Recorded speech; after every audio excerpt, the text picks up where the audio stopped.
اعوذ باللہ من الشیطان الرجیم، بسم اللہ الرحمن الرحیم۔ سورہ انفال۔ عظیم اور دائمی رحمتوں والے خدا کے نام سے۔ پیغمبر، یہ لوگ آپ سے انفال کے بارے میں سوال کرتے ہیں تو آپ کہہ دیجئے کہ انفال سب اللہ اور رسول کے لیے ہیں، لہذا تم لوگ اللہ سے ڈرو اور آپس میں اصلاح کرو اور اللہ اور رسول کی اطاعت کرو اگر تم اس پر ایمان رکھنے والے ہو۔ صاحبان ایمان در حقیقت وہ لوگ ہیں جن کے سامنے ذکر خدا کیا جائے تو ان کے دلوں میں خوف خدا پیدا ہو اور اس کی آیتوں کی تلاوت کی جائے تو ان کے ایمان میں اضافہ ہو جائے، اور وہ لوگ اللہ ہی پر توکل کرتے ہیں۔ وہ لوگ نماز قائم کرتے ہیں اور ہمارے دیے ہوئے رزق میں سے انفاق بھی کرتے ہیں، یہی لوگ حقیقتاً صاحبان ایمان ہیں، اور انہی کے لیے پروردگار کے یہاں درجات اور مغفرت اور باعزت روزی ہے۔ جس طرح تمہارے رب نے تمہیں تمہارے گھر سے حق کے ساتھ برآمد کیا، اگرچہ مومنین کی ایک جماعت اسے ناپسند کر رہی تھی،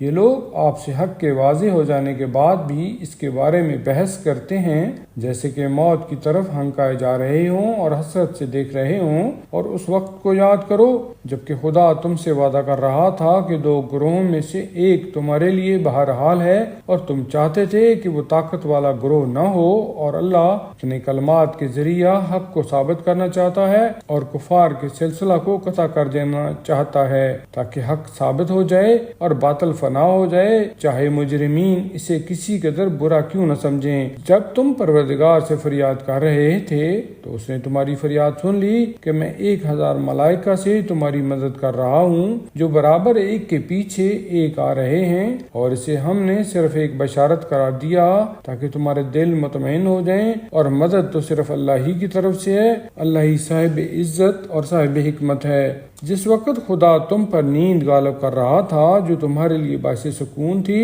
اور آسمان سے پانی نازل کر رہا تھا تاکہ تمہیں پاکیزہ بنا دے اور تم سے شیطان کی کثافت کو دور کر دے اور تمہارے دلوں کو مطمئن بنا دے اور تمہارے قدموں کو ثبات عطا کر دے، جب تمہارا پروردگار ملائکہ کو وحی کر رہا تھا کہ میں تمہارے ساتھ ہوں، لہذا تم صاحبان ایمان کو ثبات قدم عطا کرو، میں عنقریب کفار کے دلوں میں رعب پیدا کر دوں گا، لہذا تم کفار کی گردن کو مار دو اور ان کی تمام انگلیوں کے پور پور کاٹ دو۔ یہ اس لیے ہے کہ ان لوگوں نے خدا اور رسول کی مخالفت کی ہے، اور جو خدا اور رسول کی مخالفت کرے گا تو خدا اس کے لیے سخت عذاب کرنے والا ہے۔ یہ تو دنیا کی سزا ہے جسے یہاں چکھو، اور اس کے بعد کافروں کے لیے جہنم کا عذاب بھی ہے۔ اے ایمان والو، جب کفار سے میدان جنگ میں ملاقات کرو تو خبردار انہیں پیٹھ نہ دکھانا، اور جو آج کے دن پیٹھ دکھائے گا وہ غضب الہی کا حقدار ہوگا اور اس کا ٹھکانہ جہنم ہوگا جو بدترین انجام ہے،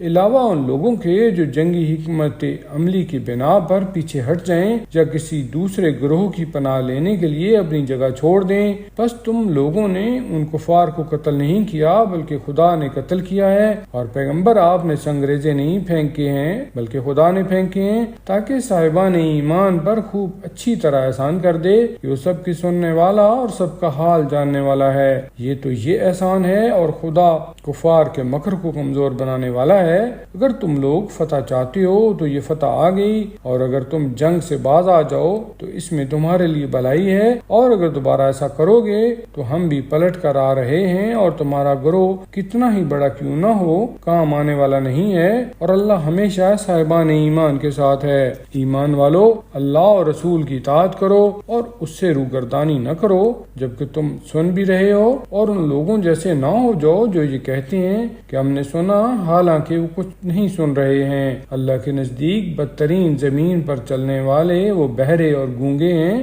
جو عقل سے کام نہیں لیتے ہیں، اور اگر خدا ان میں کسی خیر کو دیکھتا تو انہیں ضرور سناتا، اور اگر سنا بھی دیتا تو یہ منہ پھرا لیتے اور آراز سے کام لیتے۔ اے ایمان والو، اللہ اور رسول کی آواز پر لبیک کہو جب وہ تمہیں اس امر کی طرف دعوت دیں جس میں تمہاری زندگی ہے، اور یاد رکھو کہ خدا انسان اور اس کے دل کے درمیان حائل ہو جاتا ہے اور تم سب اسی کی طرف حاضر کیے جاؤ گے۔